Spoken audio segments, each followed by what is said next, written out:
Good morning, America. Thank you for watching Taxes Made Easy, and thank you for watching live or on rebroadcast. And we have a lot of information to cover, so we're going to dive right into it. But the main topic of the day, we're going to try to spend more topic on is how does the IRS look at your wages? How do they calculate it? A lot of people make a lot of mistakes when they look at what is my income, and it's different than how states look at your income. So we're going to talk about both sides. How does the IRS look at it, and how do the states look at it? And we're going to focus on W-2 wages here. So we're going to be breaking this up into different topics throughout the week because there is so much to cover.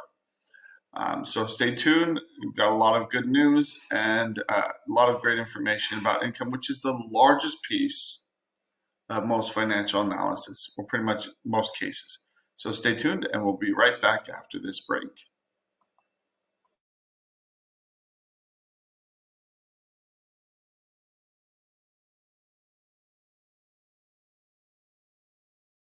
Welcome back, everybody, and thank you for sticking with us here at Taxes Made Easy. So I'm going to dive right in. There's so much to cover today, and it's a little disjointed, I have to admit. The news is a little bit all over the place today. We're going to try to make it make sense. So this first article is from IRS.gov. I think this is a good article, and it's something that we should all do is be more prepared for disasters. Eventually, a disaster is going to strike most areas. And the question is, are you prepared for it? Or are you going to be scrambling to recover from the damage? And this, even though they put deadlines out, they help people out, you can also have smaller disasters that don't qualify for the bigger issue. So a house fire, your house might flood, your business might be robbed. There's all kinds of things that could happen that can be very devastating. So making sure that you have a plan in place, that you're prepared for a disaster or other issue, so your business can recover quickly, is huge. So just going through some of the key things: protect key documents, make copies, have them in different locations. Original documents inside of water and fireproof containers in a safe place, or digitize them and have those on the cloud so that you can access those. Personally, have tax returns, birth certificates, social security cards, deeds, titles, insurance policies, and other important items should be protected, either in a safe or digitized, where they can be kept safe from any kind of disaster. Another suggestion is having a relative, friend, or other trusted person keep duplicate copies at a location away from a potentially impacted disaster area. So if you have your backups in a location not close to you, that's actually a very good way to do that. Again, they said scanned or photographed in a digital file, stored in a digital security or digital location. This can be very helpful. You can have them on a thumb drive that you can grab very quickly, or you can have them a thumb drive at a bank in a safe deposit box or something like that. So for insurance purposes, document. If you don't document, you're not going to get. It's very tough to argue for those kinds of things, or the kinds of things that insurance companies will pay for in the event of emergency. So take photos, videos, write down descriptions that include year, make, and model numbers, and that really helps insurance companies pay you back and get that taken care of. So IRS disaster loss workbooks can also help put together, help individuals and businesses compile your belongings or business equipment that could be damaged in a disaster. It is always tough and expensive to require to reconstruct records. So if you have your banks should be able to send you those the banking information. Excuse me, but don't rely on that, because I can't tell you how many times people had a bank account, it got closed, the money got moved, and after it's been closed a couple times in years past, it's very hard to get that information. Just had someone in my office yesterday that they think they had an extra bank account. They don't know what's going on with it and have not been able to verify it. So make sure you keep those records. So check fiduciary bonds, make sure everything is in place, verify, and make sure your EFTPS account is secure and that everything is in place. If you do have an issue, again, there's disaster areas. We read about that all the time. So prepare yourself, prepare your business. It's just not common sense, but it's having a kind of a national preparedness or having a disaster plan can go far to help you in the case of emergency, which it's not when, or it's usually not if it's going to happen, it's usually when. So speaking of disasters, there's all kinds of disasters. One of the biggest ones is what happened in Israel October 10th or October 7th. And for those living in Gaza, the disaster has been happening ever since. So latest news coming out, U.S., Egypt, Qatar, the hasn't come out officially, but there's a rumor in D.C. and Cairo that they're going to do one last proposed peace deal. It's going to be a take it and leave it proposal. Basically, the negotiators getting ready to be done. So why are they getting ready to be done? Because one party, namely Hamas, is not. And again, they proposed plenty of peace deals. Israel, as it goes through the article, they've made concessions. Netanyahu talked about that yesterday. Hamas has not. Hamas has not come to the table in any meaningful way. They have been sitting back and reveling in the pressure put internationally on Israel. The UK just announced that they're going to suspend sales of arms to Israel. And Israel's like, look, they shot our guys in the back of the head. They assassinated citizens, and this is your response. Punish the people murdering people. Anyway, it's just one of the big concerns is there's a fear that there's fewer living hostages than ever. Hamas might have just killed the rest of them. We don't know. Hamas won't allow anybody in there to monitor the situation, to verify it. And so it's really becoming a huge problem.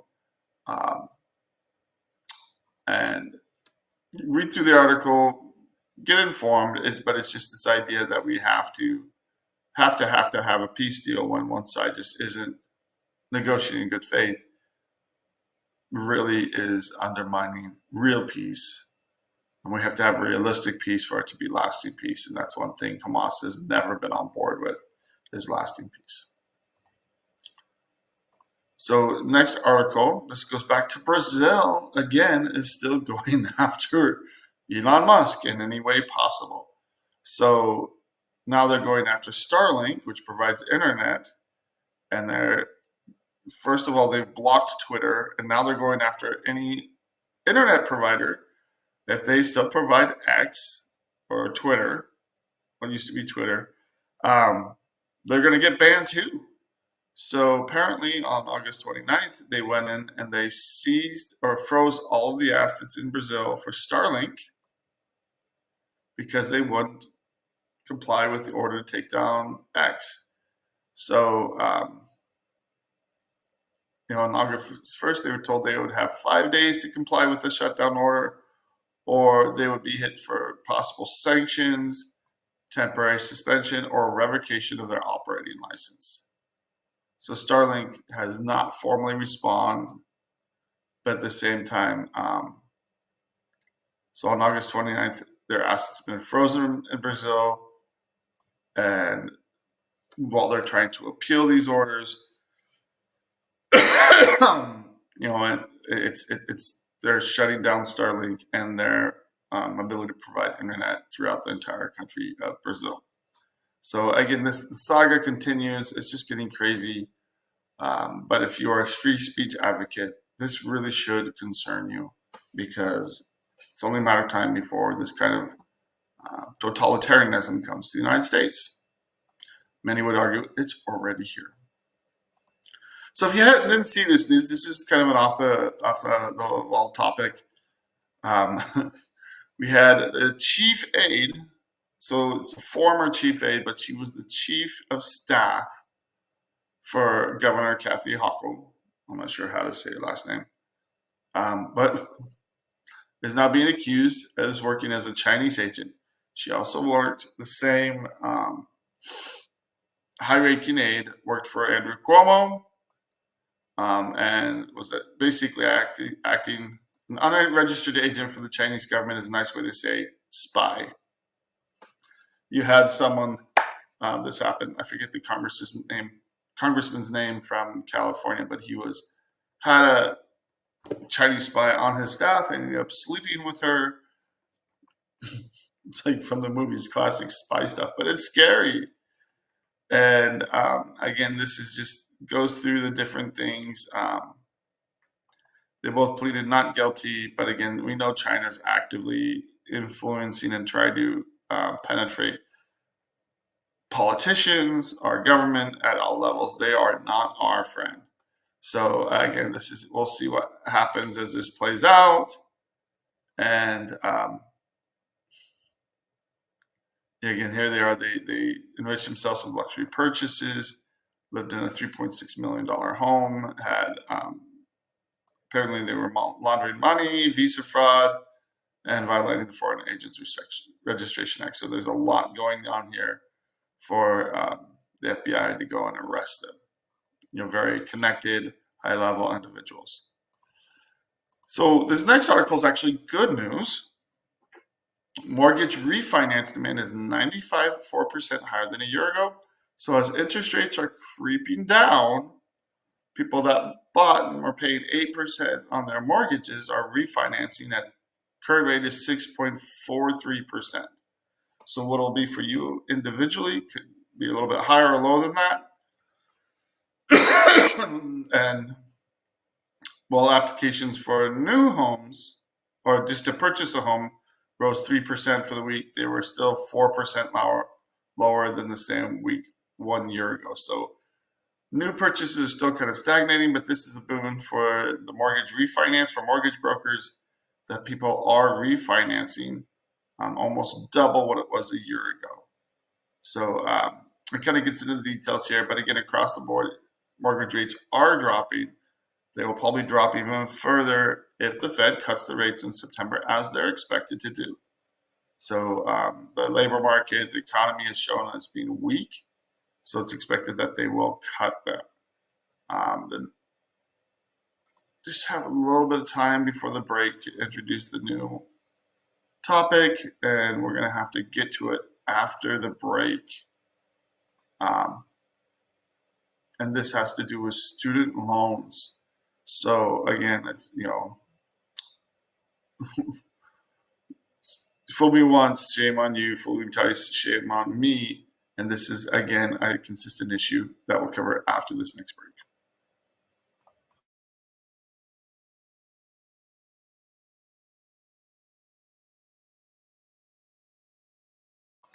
Welcome back, everybody. So as we've already got up, we have GOP-led states, 7 different states, again, suing the Biden administration over student loan cancellations because, as the courts and the Supreme Court has ruled time and time again, they have no authority, they have no legal authority to cancel student loan debts.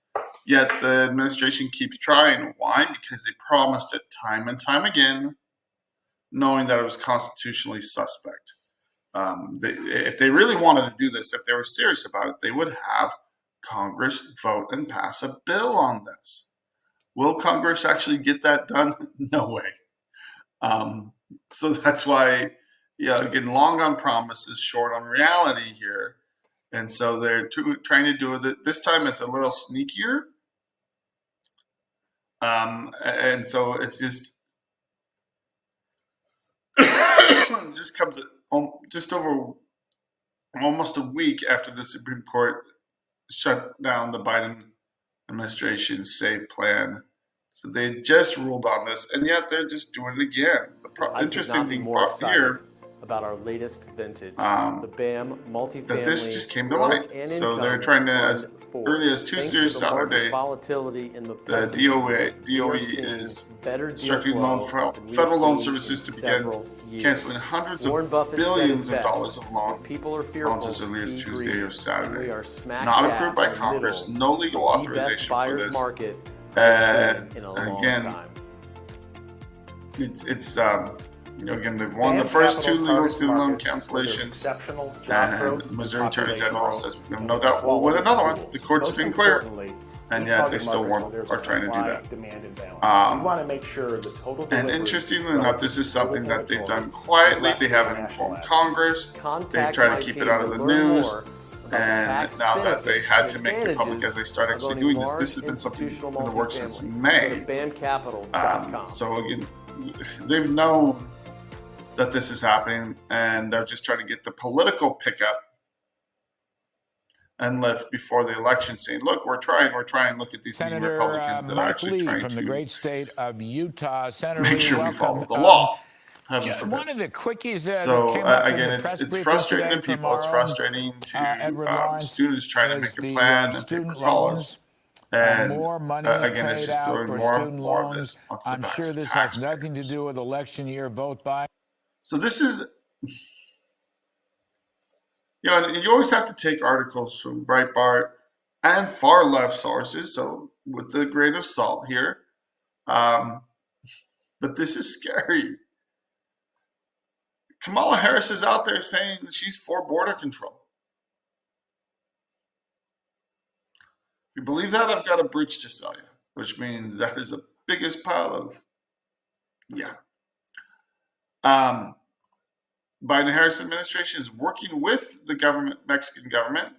There's a left-leaning administration now that just got elected, and they're providing information through cell phones with designated cities in the south of Mexico, and they'll provide bus rides with police and military escorts, and pretty much provide a path for them to go through Mexico and get to the U.S. border. It will allow Mexican authorities in Mexico to manage better the flow by scheduling free travel services and appointments to be released in the United States are all scheduled under this program. This is not controlling the border. This is opening it wide open. So again, if you wonder why they're doing this, it's for naked partisan reasons. They feel that eventually everybody here will be legalized, even though they're here illegally, and start voting. And you wonder why we're having so many problems in our housing market, and why things are so expensive. Well, when you let 20 million more people into the country, of course, housing will be tight. And there's plenty of other issues. I do understand why people are coming here. I think it's commendable that a lot of people are coming here, but our government is allowing it to happen on a mass scale illegally, and that is hurting taxpayers and hurting individuals and their pocketbooks, driving up inflation as more people are chasing the same or amount of goods. We can't build fast enough to accommodate all the people that are coming here. So next article, and I'm probably trying to move a little bit too fast through these. This one is an opinion piece in The Hill, and is not so nice here, talking about the unrealized gains tax, and really goes into the history of new taxes that were supposed to be temporary. So anytime people talk about a temporary tax as a way to sell it, it's just going to target the rich. He provides example after example of taxes that were supposed to be temporary. Spanish-American War tax. It's on phone bills, your monthly phone bills. It's first started in 1898 because who were the only people that had phones at that time? Only rich people. And now it applies to everybody. And again, it's being repealed or partially repealed few times, but it's always been reinstated when someone else gets in power, and it's been around for 100 years. Long distance access. One of the dissents that finally ended 2006 after the court forced the IRS to stop collecting it. It hasn't been fully repealed, though. It talks about 1913. Hit only the rich, and the top rate was 7%. That was the selling point. So the vast majority of people loved it, went along with it, and passed the income tax. Today, it's not hitting just the rich. It's hitting everybody. And so alternative minimum tax was created in 1970 because, of course, the news made a huge hullabaloo that there were 154 households with incomes over 200,000. And today's money, that would be around 1.6 million. And they paid zero in taxes the year before. Instead of eliminating loopholes and deductions, they just said, look, here's your minimum tax, and it's going to hit rich people across the board.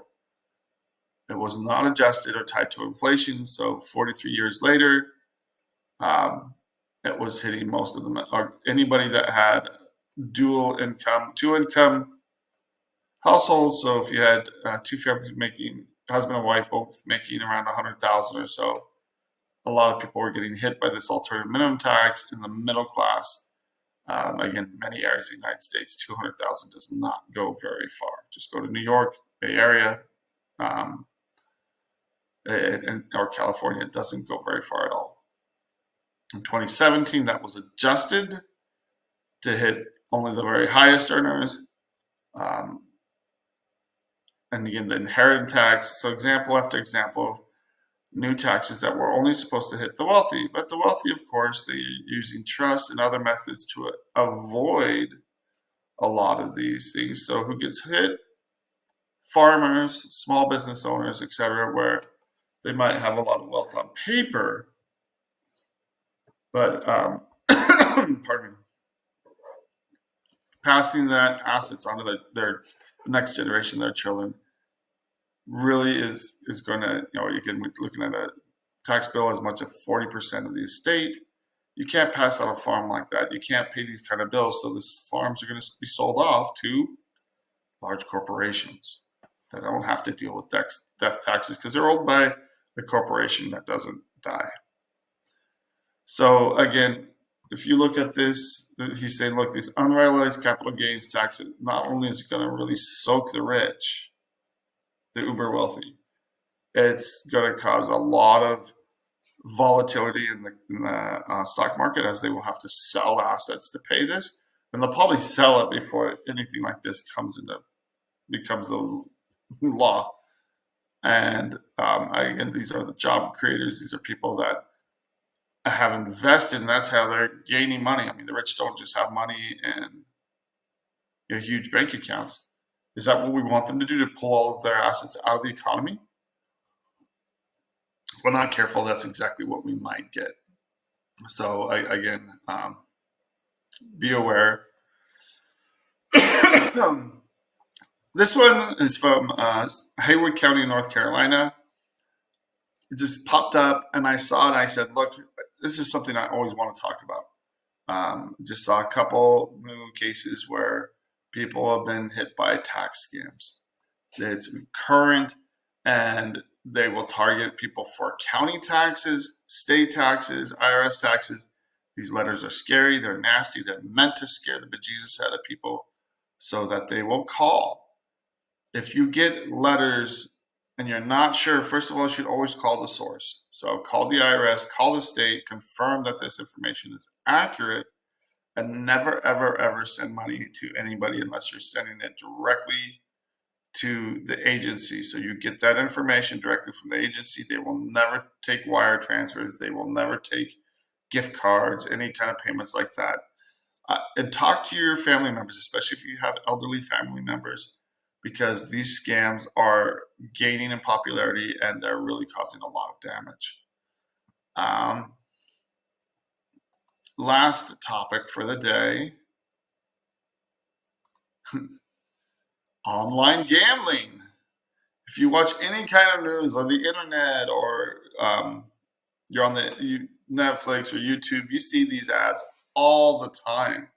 They're really exploding all the time. And so they're expected to have, this is going to be a $35 billion industry this season for the NFL, which is a 30% increase from last year, $26.7 billion. And everybody wants a cut of all this money. So licensed sport books like DraftKings, FanDuel, and ESPN Bet are all working to get more and more money. You see all these ads coming out. And again, a lot of this is based on football because they now legalized it and they're all profiting off of it. So sports betting is live and legal in 38 states and Washington, D.C., so most of the country. DraftKings, Penn, Caesars, MGM Resorts, and Entain, which is MGM. Interestingly, the stocks are all negative year to date, but again, there's so much money and there's a lot of competition heating up. Be aware of this because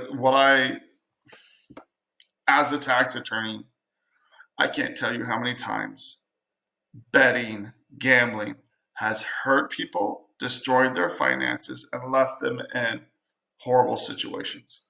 So it's addictive. It's meant to be addictive. And I love how all the ads in the fine print have, we have resources to help gamblers. It's just, it's there because it's such a problem. And again, be aware of this. I don't think it's healthy for society. And it really does take money from those that don't have the money. People that are financially sound and secure are not throwing, betting all the time on sports. That's just not a good financial strategy in most cases. Going right with this, another article came up. DraftKings, one of the biggest ones, was just fined in Connecticut because their online slot machines paid 0 wins for a whole week. So they were fined $22,500, probably not nearly enough. It failed to pay any winners on more than 20,600 spins. So the game Deal or No Deal, Banker's Bonanza, was advertised to pay out almost 95 cents for every dollar wagered on the game. What? They were being dishonest? A gambling organization was being dishonest on how much people were actually getting back from this. Color me surprised. I laugh and I chuckle because sometimes that's the only thing you can do. But it really is crazy. The numbers get worse than this. Be very careful, people. If you have some extra money and you want to go gamble with that, fine. But put that aside. This is my fun money. This is what I'm going to do. And it was easier when you had to plan a trip to Vegas. You had to go somewhere, Atlantic City. And it was easier to set aside. If you're going all the time and cha-ching, gambling away, it is something to be very aware of because when we talk about income, and this is going to segue directly into income, gambling winnings are income. And it all gets reported to the IRS. If you don't keep track of your wins and losses, all of your wins will be counted as income and they don't get any of your losses. And so that's the problem when you go and you gamble at multiple sites, you're going all over the place. There's no good way to track that. And I've had people where they go to Vegas or Atlantic City and they hop from casino to casino and they use a different card. They get a different card every time they go. There's almost no way to track the losses. So at the end, the IRS gets the reports of all the wins and they count that as income to you, even though most people are losing money. That's why the casinos are in operation. That's why they advertise so much, because they're making money hand over fist at the expense of gamblers. So, excuse me. One of the concerns here is when you are gambling, and I've given this advice out, if you do go gamble, use the same card. reuse it every time you go back. They have actually made things a lot easier because Vegas isn't fond of the IRS, or Atlantic City. The casinos don't care about helping the IRS. If there are cards that multiple casinos will use, so you can go to a bunch of different casinos and use the same card. So if you have one or two cards that will track it, they will give you that information at the end of the year. But you've got to keep the card, you've got to keep track of it, and do yourself a big favor. With this online gambling, it might be a little bit easier because you have to register and sign up. But be very aware that you have to keep track of this. Any wins that you have will be held against you, and the losses, you need those to offset the wins. Otherwise, they'll look at it and say, look, you just made all this money and now you owe taxes on it. Happens on a regular basis. And as this explodes, I expect to see this happen more and more. So talking about income, we're going to segue to W-2 income. What is W-2 income? It's any taxes, any kind of payment where they withhold Social Security, Medicare. So if your boss is paying you on a regular basis and you get a pay stub and they're taking out Social Security and Medicare, you know you're a W-2 employee. Has to be W-2 if they're taking out Social Security, Medicare, and they usually take out other taxes as well. But that's the key way to tell, because there are 1099 pay stubs, and I've seen them where taxes are being withheld, but they don't withhold Social Security, Medicare. So if they're withholding those FICA taxes, you know it's a W-2 paycheck. So the interesting thing about W-2 is only half your taxes show. Half of your Social Security, Medicare taxes. The employer is responsible for paying half of it. You're responsible for the other half, which comes out of your check. And then the full amount of federal and state taxes come out. So make sure you're withholding the correct amount, because this is one of the biggest problems that we see with W-2 employees. People are they're struggling for money, and so they lower their deductions to give themselves to have less taxes taken out to make ends meet. It's just creating a time bomb down the road for you. Don't do it.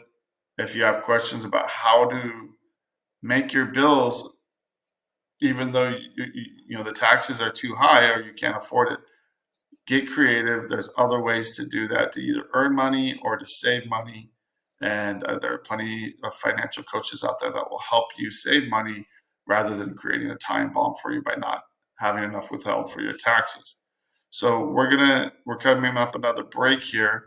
When we come back, we're going to talk about specifically how does the IRS calculate income based off of your W-2 wages. So stay tuned and we'll be right back.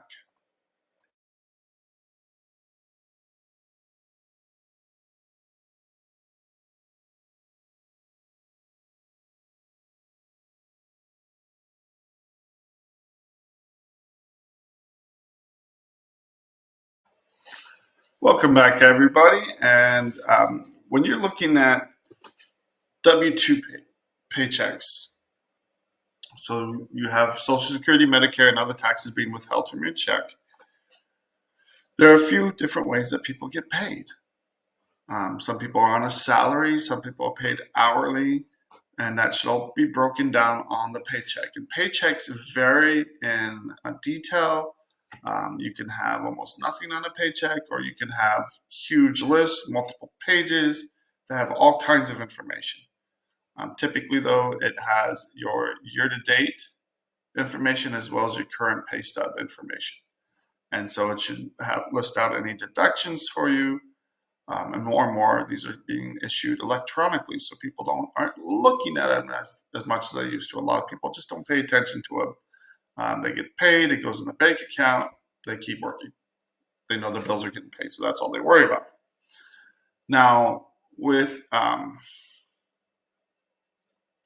frequency of pay, it can be very different depending, and the IRS looks at it very differently based on how frequently you're paid. So we're going to start simple, largest payment, and then go down from there. So for W-2 workers, they're always paid on a regular basis, and the longest that people are paid is monthly. You can get paid monthly And again, that's not very common. Sometimes for professionals, they get paid out monthly and they have their taxes, taken out monthly.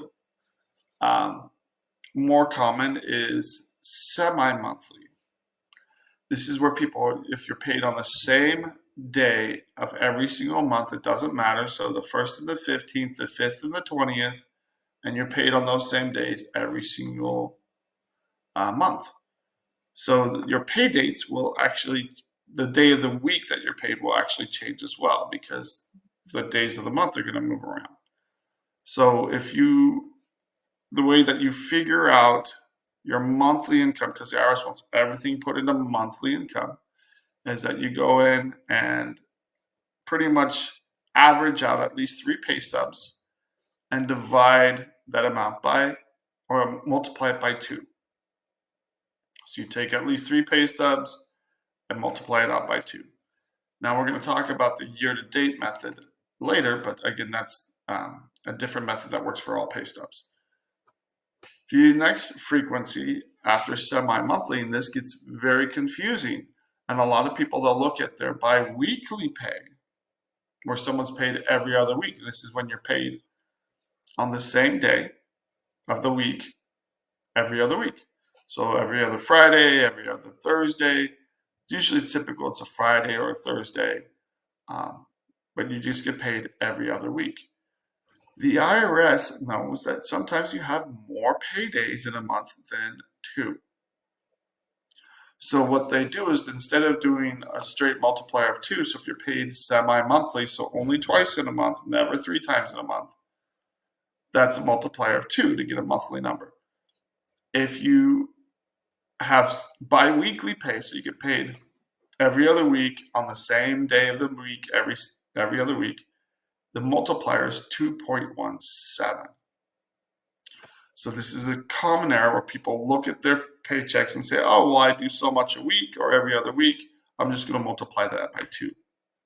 It's not how the IRS operates. They capture that third paycheck that sometimes happens if you're paid every other week. Now, on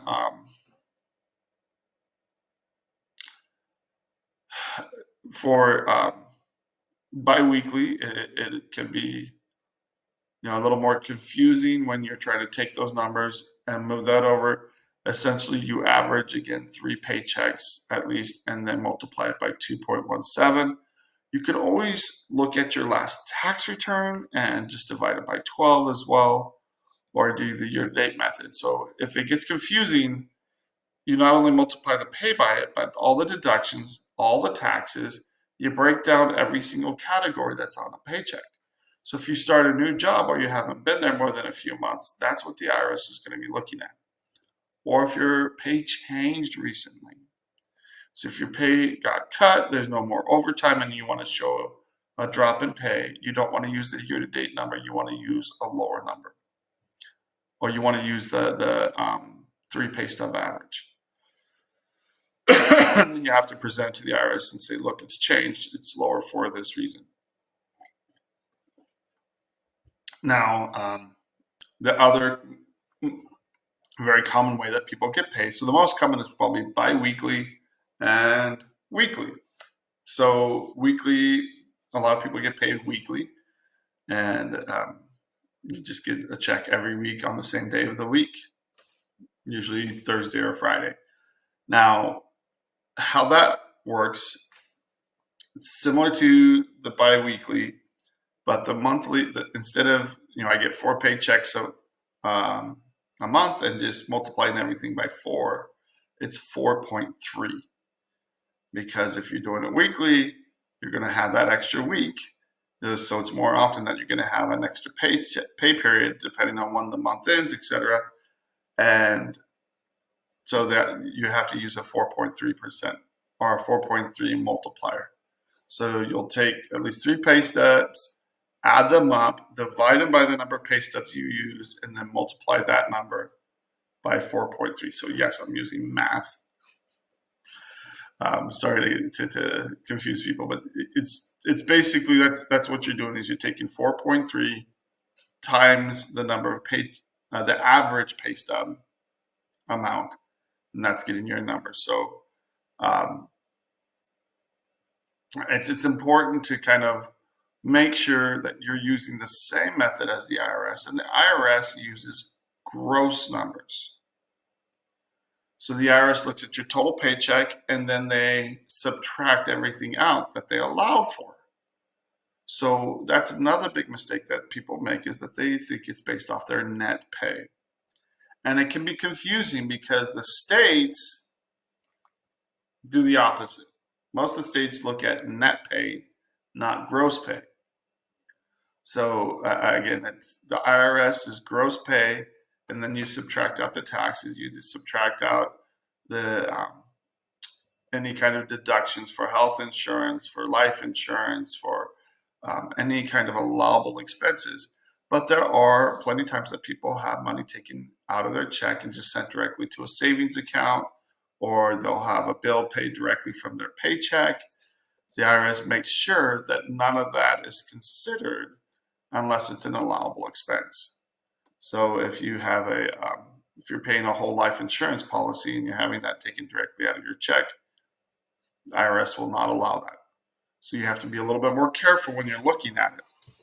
Now, for the states, they're just looking at net pay. It's a little bit easier to look at it. They're not breaking down all the taxes and everything. It's what's left over. What is your take-home pay? What are you actually living off of?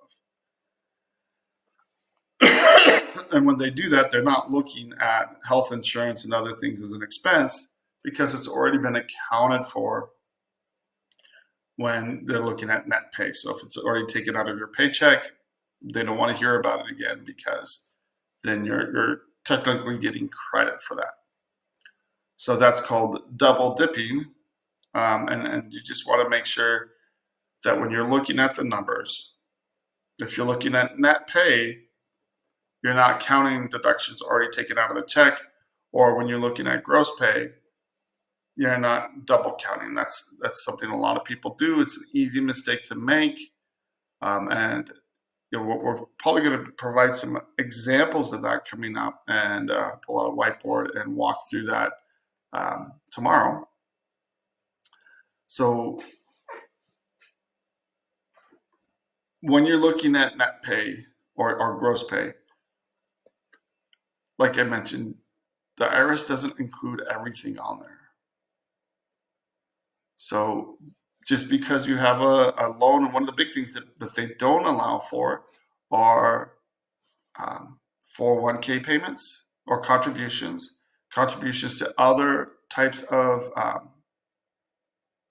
retirement plans, unless they're mandatory. So if you have mandatory contributions, so you work for a union, you work for the government, frequently will have mandatory contributions. They'll give you full credit for those if it's mandatory, but if it's not mandatory, the IRS doesn't want to give you credit for it, and they won't. So again, we have plenty of people maxing out their contributions or putting huge chunks of money into their retirement. IRS doesn't care. They're not going to tell you to stop it in most cases, but they will tell you, look, that's just money you could give us. We're not going to give you credit for it. So if you're putting $400 into a retirement or into your 401k, they'll say, okay, well, that's $400 you could pay us. If you can scrape that money from somewhere else, that's fine. We don't care really where the money comes from. We're just not going to give you credit for that expense that you're paying. And no, they don't care about employer matches. Even though it's wise to take advantage of those employer matches, it still leaves a bit to be desired. So when you're going through your paychecks, understanding how they're going to do it, how they're going to look at it, makes a huge difference. So when you have questions, it always helps to have someone go through it with a fine-tooth comb, because if your income is off, and this is the biggest single factor in most people's financial standards, is your income. If your income is off by $400 or $500, it can really change what you qualify for, if you qualify for an offer in compromise or a hardship, or what kind of installment agreement you're looking at, and what are your best options here. So it is very important to get it right. So we're going to break it down tomorrow even further and kind of walk through everybody. So the monthly payments, the semi-monthly, so twice a month, bi-weekly, so every other Friday or every other Thursday, and then weekly where you get paid every single week. The last method that I'm going to talk about, we're going to break it out tomorrow on a whiteboard and just kind of go through these and so it makes more sense, but just introducing these topics, is year to date. Now it's very interesting if you've worked at the same place for the year, once you're 4 to 5 months out, the IRS actually prefers year to date. So if you haven't had any changes, your income has been consistent, year to date normally is the way to go. And even then, if you are close to the beginning of the year, you can go off your last year's taxes or income as long as you have the W-2. Once you file your taxes, as long as your income is consistent with the prior year's income, they'll usually leave you alone and take those numbers. And that is one good thing the IRS has done in the last 5-6 years. So that's been around for a while, and it's helped reduce the amount of proof that people have to send in. So when do you want to use the 3 paycheck average? So when your situation has changed, when you haven't worked at the same job. Other than that, the year-to-date numbers, it's a little different. So instead of multiplying, you're dividing. So for example, today's September 4th. So if you have your last paycheck, let's say the last paycheck was for August was on August 31st. You just got paid August 31st, end of the month, and let's say you made $70,000. So August is the 8th month of the year. So let's round it up to 80,000. So if you make $80,000, you divide that out by 8 months. That gives you a very easy number for the month. So again, trying to make the math easy, that would be just $10,000 a month. But you have to go through and divide everything on that paycheck. The taxes, how much have they been paying taxes monthly? How much have they been paying in health insurance, vision, dental, monthly? So again, one of the things to be concerned about is if your benefits changed and they're higher now, any kind of change in your paycheck, you want to pay attention to that and use the right method to calculate that. And the IRS typically wants you to use the same method to calculate the entire pay stub. They don't like it when you're going back and forth between methods, because if they have to look at the pay stub and if there's a big change, they will frequently ask for it, they're going to use the same method on the entire pay stub. So you want to do it the same way the IRS is doing it, not picking and choosing which method you want to use. So if your benefits have changed, etc., you want to use the year-to-date or the 3 pay stub average, but if it's consistent, use the year-to-date. So a little twist here. Let's say your last pay stub was on August 15th. So how many months have actually been completed? You're in the 8th month, but you're not completely full through the 8th month. So if it was August 31st, you finished 8 full months, the divider is 8. And even though when you write your date and everything, it's 8. If your last paycheck was on August 15th, you have to look at how many completed months first, all the way through July have been completed. That's 7 months. And then you have to look at how much of your current month has actually been completed. Half a month. So your divider, you take the total year-to-date numbers, you divide it by 7.5. If you've only gone through the first week in a month or first 10 days, the divider could be 7.3. If it's around August 10th, if it's just a week, August 7th, your divider would be around 3.25 or 7.25. So again, we're getting the numbers. I'm going to make it visual tomorrow. We're going to sit down and walk through this and explain it a little better, but just introducing the concepts, and we're really going to break down how to calculate pay stubs and look at it the same way the IRS does, because this is a huge reason why taxpayers get tripped up and they don't know how to do it right. So stay tuned and we'll cover it tomorrow.